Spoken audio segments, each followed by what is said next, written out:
محمد وعلى ابراہیم وعلی آل ابراہیم انک حمید مجید۔ ہم یہاں پہ آج ہم نبی کریم کے معراج سفر کے بارے میں کچھ واقعات کا دیکھیں گے۔ پہلے ہم یہ سمجھتے ہیں کہ معجزہ کیا ہے۔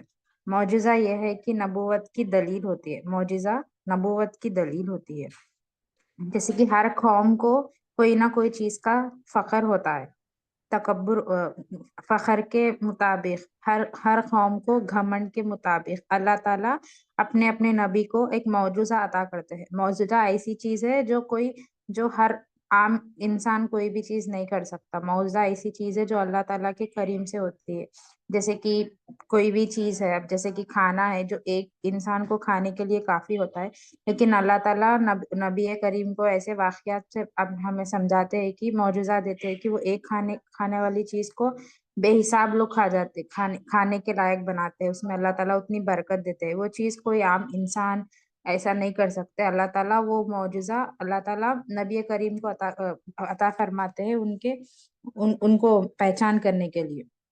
تو آج ہم کچھ نبیوں کے معجزوں کے بارے میں دیکھیں گے۔ معجزہ کیا ہے؟ عقل عزیز آ جاتی ہے اور وہ عادت کے خلاف ہوتا ہے۔ جو عادت ہوتی ہے ہمیشہ کی، وہ عادت کے خلاف ہوتا ہے۔ دلیل ہوتا ہے اللہ تعالیٰ کی طرف سے حکم ہوتا ہے۔ اللہ تعالیٰ ہر قوم کو ان کا تکبر ہوتا ہے، ان کا گھمنڈ ہوتا ہے، وہ چیز کو ہٹانے کے لیے اللہ تعالیٰ ہر ایک نبی کو ایک معجزہ دیتے ہیں۔ اب جب نبی آتے ہیں اس قوم پر، تو اللہ تعالیٰ اس قوم پر ایسا معجزہ عطا کرتے ہیں، اس قوم کو معجزہ عطا کرتے ہیں جس سے ان کا جو قوم پر جو تکبر ہوتا ہے، گھمنڈ ہوتا ہے، وہ گھمنڈ نکل جاتا ہے۔ جیسے کہ ہم دیکھیں گے حضرت سلیمان علیہ السلام، ان کے دور میں ان کے قوم کو ایک چیز کا تکبر تھا۔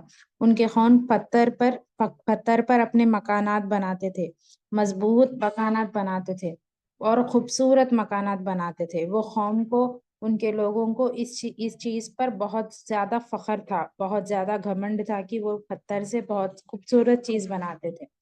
تو جب حضرت سلیمان علیہ عنہ کو اللہ تعالیٰ نے معجزہ عطا فرمایا تھا، جب حضرت سلیمان صلی اللہ علیہ وسلم نے پتھر پر آسا مارا اور پتھر سے اونٹنی نکلی، اونٹنی نکلتے ہی بچے کو جنم دیا۔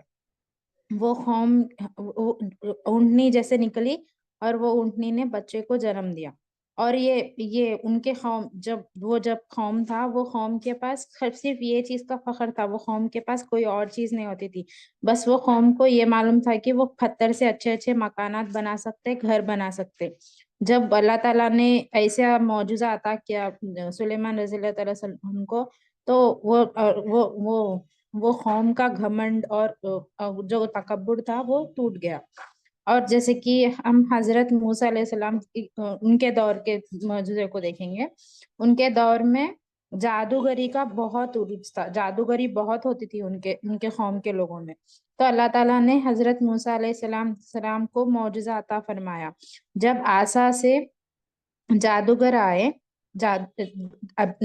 آئے تو پہلے رسی سے سانپ بنائے اور سارا واقعہ بتایا۔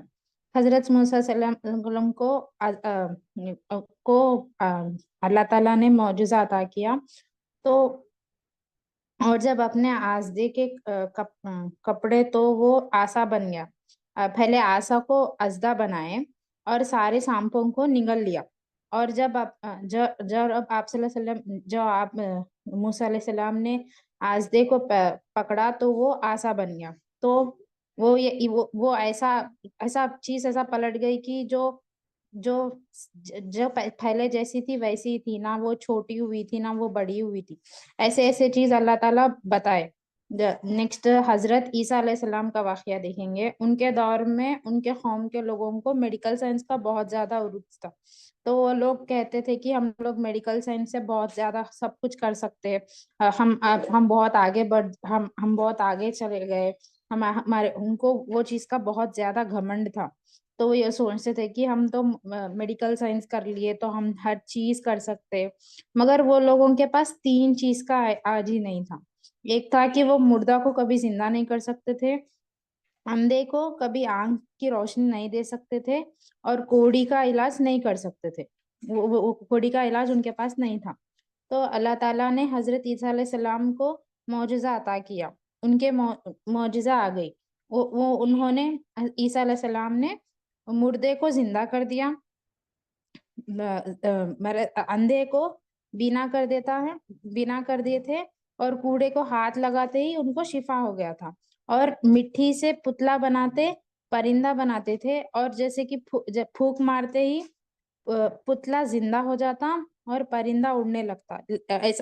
وہ معجزہ ایسا بتائے کہ تم لوگوں کا میڈیکل سائنس جو تم لوگ گھمنڈ کرتے تھے وہ تو کچھ بھی نہیں ہے، اللہ تعالیٰ کی اگر اللہ تعالیٰ کا کچھ حکم آیا تو بہت سارے چیز بدل سکتے۔ اور جیسے کہ دیکھیں گے اسی طرح سے نبی کرم صلی اللہ علیہ وسلم کا اللہ تعالیٰ نے بے شمار معجزے عطا کیے، بہت سارے معجزے عطا کیے۔ اللہ تعالیٰ نبی کریم صلی اللہ علیہ وسلم کو خاتم النبی کہا ہے، وہ آخری نبی ہے، قیامت سے پہلے آنے والے آخری نبی ہے نبی صلی اللہ علیہ وسلم، ان کے بعد کوئی نبی آنے والا نہیں ہے، اور کوئی رسول اور کوئی نبی آنے والا نہیں ہے۔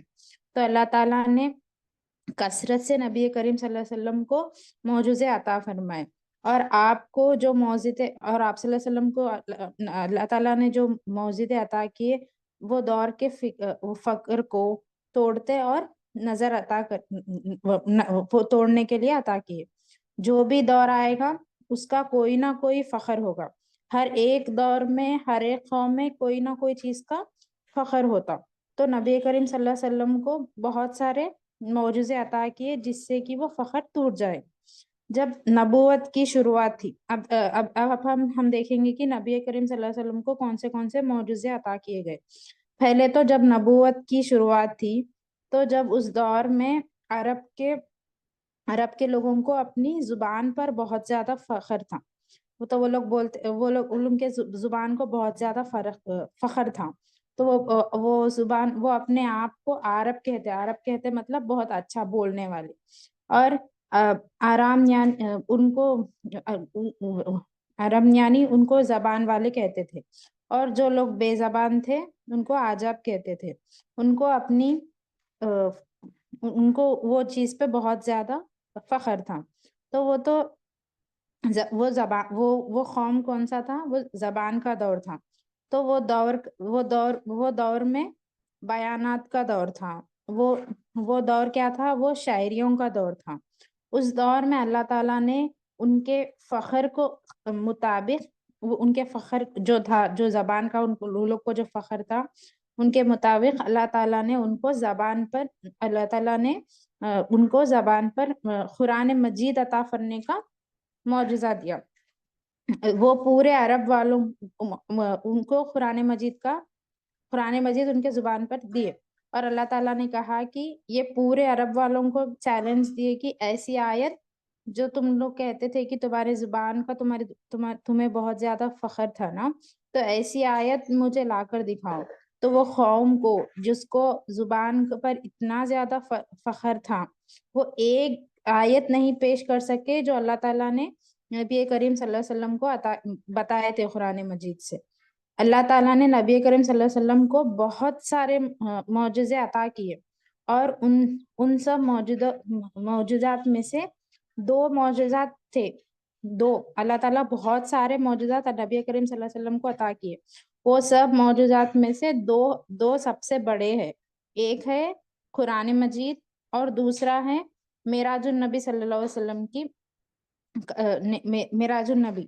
اور جو قیامت کے قریب جو قوم کو جو فخر ہونے والا تھا، وہ ان فخر اب دیکھیں گے، وہ فخر ہے سائنس اینڈ ٹیکنالوجی کا، یا قیامت کے قریب جو قوم آئے گی وہ قوم کو کس چیز کے فخر ہونے والا تھا؟ اللہ تعالیٰ بتائے کہ وہ قوم تھی سائنس اینڈ ٹیکنالوجی، تو وہ سائنس اینڈ ٹیکنالوجی کا ان کو بہت فخر تھا، تو اللہ تعالیٰ نے اس کو معجزے کو توڑتے ہوئے نظر عطا ہے۔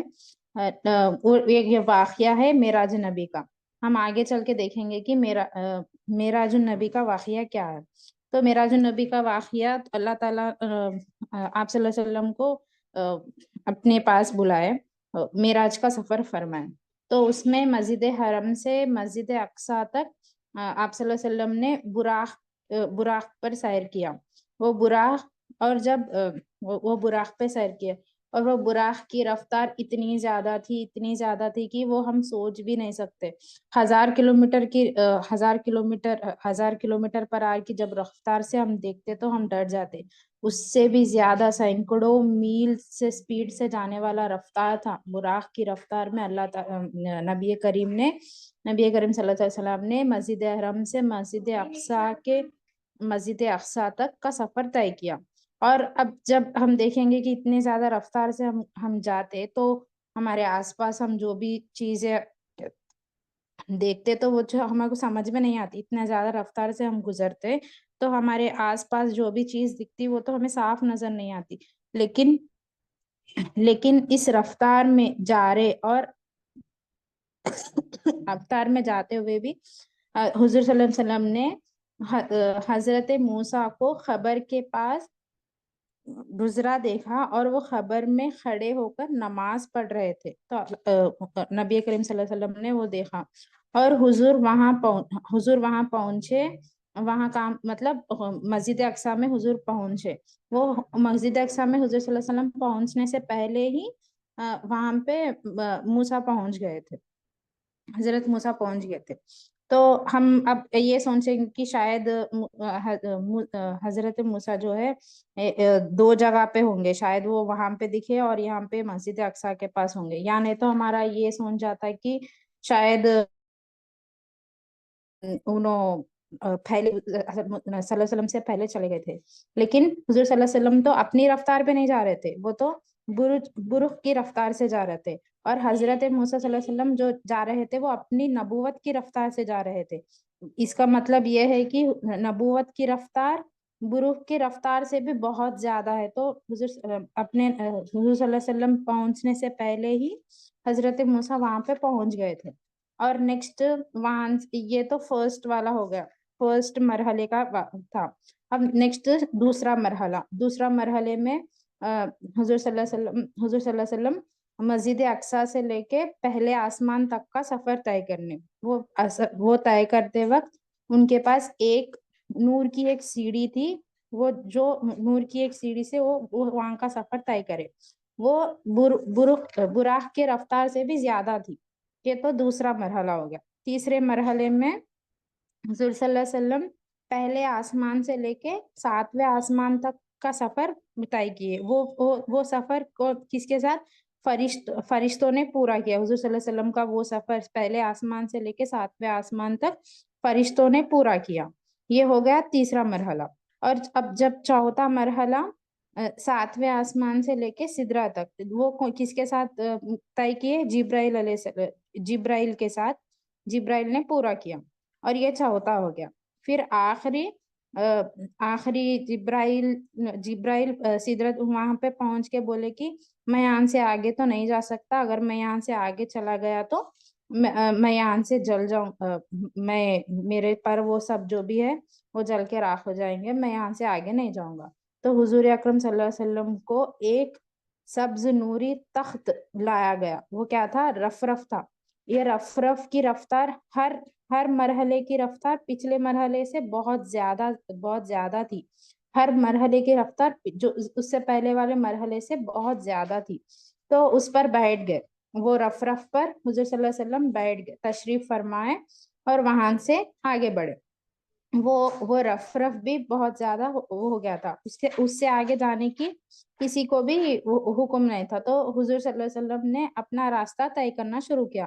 اب تک وہ جہاں پہ گئے، فرسٹ مرحلے میں، سیکنڈ مرحلے میں، تھرڈ مرحلے میں، فورتھ والے میں، ففتھ والے میں، وہ کسی اور کے ساتھ کسی اور کے رفتار سے جا رہے تھے. تو اب تو حضور صلی اللہ علیہ وسلم کی رفتار شروع ہو گئی.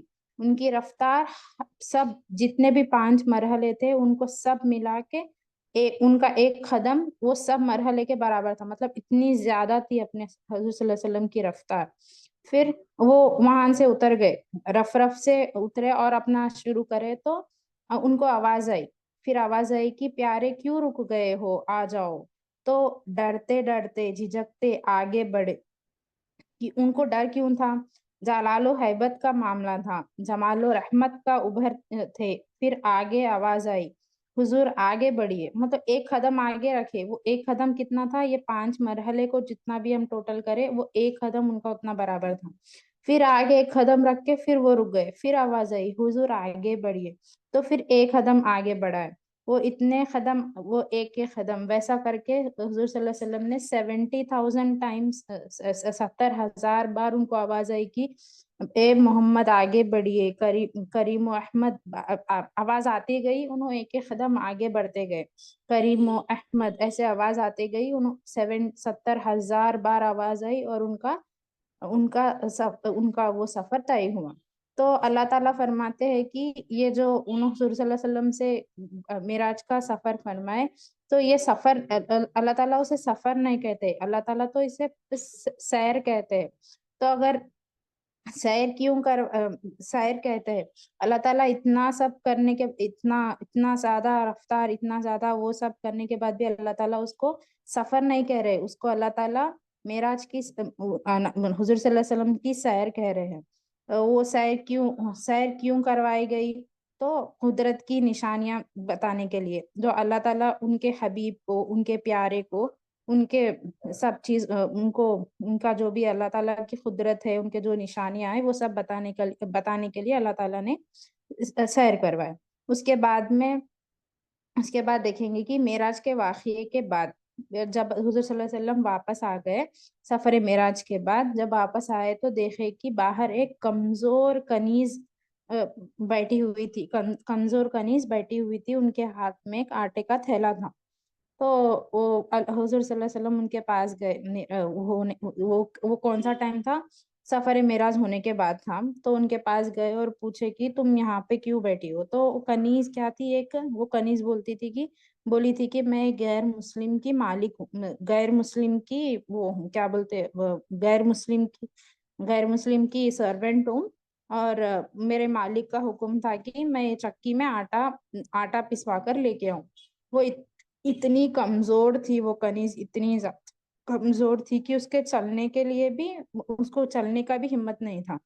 تو وہ کیا بولی کہ میرے مالک تو میرے کو کام دیے، لیکن میں یہ کام کرتے کرتے مجھے دیر ہو گئی، تو مجھے یہ ڈر لگ رہا ہے کہ مالک مجھے پھر وہاں جانے کے بعد مالک کے مجھے ڈانٹیں گے کہ میں نے دیر کر دیا۔ تو حضور صلی اللہ علیہ وسلم کہتے ہیں کہ چلو میں تمہاری سفارش کروا دیتا ہوں۔ تو وہاں سے حضور صلی اللہ علیہ وسلم وہ آٹے کا تھیلا اٹھائے اور وہ کنیز کے ساتھ میں گئے، وہ جا کے دروازہ مارے، جو بھی مالک تھا وہاں جا کے دروازہ کھٹکھٹائے، اور دروازہ کھولتے ہی وہاں کا جو غیر مسلم جو آدمی تھا، مالک تھا کنیز کا، وہ دیکھا، وہ دیکھ کے وہ حضور صلی اللہ علیہ وسلم کو سامنے دیکھ کے وہ حیران ہو گیا، آپ حضور یہاں پہ حاضر ہو گئے۔ تو وہ بولے کہ وہ مطلب غیر مسلم ہونے کے بعد ان کو معلوم تھا کہ دین پھیلانے والے یہ انسان ہے۔ تو انہوں حیران ہو گئے کہ ایسے انسان میرے پاس لے کے آئے، اور ایسے کنیز عورت کو ان کی سفارش فرمانے کے لیے انہوں میرے گھر پہ آئے بولے۔ تو اس کے بعد وہ آدمی مالک وہ حضور صلی اللہ علیہ وسلم سے پوچھتا کہ کیا آپ نے معراج کا سفر طے کر کے آیا؟ تو حضور صلی اللہ علیہ وسلم کہتے ہیں کہ ہاں۔ تو پھر وہ اندر گیا اور جو بھی اس کے پاس آسمانی کتاب تھی جیسے کہ انجیل، وہ لے کر آیا اور بولا کہ اس میں لکھا ہے کہ سفر معراج ختم ہونے کے بعد میں جب واپس آئیں گے تو ایک آٹے کا تھیلے لے کر کنیز کی سفارش مانگنے کے لیے ایک غیر مسلم کے پاس آئیں گے، تو ایسا لکھا ہے انجیل میں۔ تو اس کے مطابق تو آپ نے سفر معراج طے کرنے کے بعد میں میرے گھر آیا اور یہ اس کنیز عورت کی سفارش مانگنے کے لیے، تو وہ حیران ہو گیا۔ اور جب اس کو اللہ تعالی وہ نبی کریم حضور صلی اللہ علیہ وسلم کی جو بھی وہ دیکھ کر وہ غیر مسلم نے دین کو قبول کر دیا۔ تو اس سے ہمیں یہ پتہ چلتا ہے کہ حضور صلی اللہ علیہ وسلم نے پورے سفر معراج کو طے کرنے کے بعد، اتنا بڑا مقام حاصل کرنے کے بعد بھی ایک چھوٹی سی کمزور کنیز وہ عورت اس کی سفارش کے لیے آ گیا، تو یہ اس چیز سے ہمیں یہ سیکھ لینا چاہیے، ہمیں زندگی میں بھی عمل کرنا چاہیے کہ ہم کتنا بھی بڑا ہو جائے، جو بھی چھوٹے چیز ہے، چھوٹے لوگ ہے، جو بھی ہے، ان کے لیے ہمیں ہمیشہ ان کا خیال رکھنا چاہیے۔ جزاک اللہ۔